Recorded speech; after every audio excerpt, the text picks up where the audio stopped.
మీలో ఎవరైనా వెంకన్న, వెంకటేష్, వెంకటేశ్వర్లు అనే పేరుతో పిలువబడుతున్నారా? అయితే వీళ్ళు ఎలా ఉంటారంటే మేడి పండు చూడడానికి పైకి నిగనిగలాడినట్టే దాని లోపల అంతా విషంలానే ఉంటుంది. మీరు కూడా ఈ సమాజానికి ఎంత మంచి చేయాలనుకున్నా కూడా సమాజం మిమ్మల్ని మేడి పండులానే ట్రీట్ చేస్తుంది.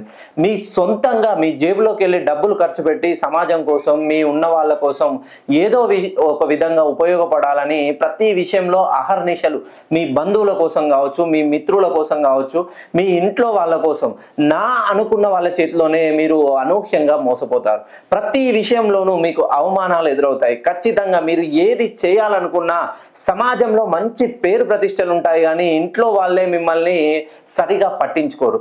తల్లిదండ్రుల నుండి ఐదరు తల్లి ఆరు తండ్రి నుండి ఎవరో ఒకరి సపోర్ట్ మాత్రమే ఉంటుంది. విద్యాభ్యాసంలో కూడా మీరు ఎంత కష్టపడి ఏదో ఒకటి సాధించాలనే లక్ష్యంతో ముందుకు పోవాలనుకుంటారు, కానీ మీకున్నటువంటి ఆర్థిక స్థితిగతుల వలన మీరు అనుకున్నటువంటి లక్ష్యానికి చేరుకోలేరు. ఎప్పుడైనా ఎంతో కష్టపడి ప్రైవేట్ ఉద్యోగంలోనైనా మంచి గుర్తింపు పొందాలని అహర్నిశలు రేయింబవలు నూతనంగా ఆలోచనల్ని క్రియేటివ్ థింకింగ్ తోటి మీ పై ఉన్న వాళ్ళకి మీ మేధా సంపత్తిని అంతా ఉపయోగించి వాళ్ళని ఎలా డెవలప్ చేయాలని మీరు ఆలోచిస్తారు. వాళ్ళు మాత్రం మిమ్మల్ని ఎక్కడ తొక్కేయాలనే ఆలోచనతో వాళ్ళు ఉంటారు. ఒక్కసారి మీరు ఈ పేర్లతో ఉంటే నన్ను డైరెక్ట్గా కానీ పర్సనల్గా కానీ కలిసే ప్రయత్నం చేయండి.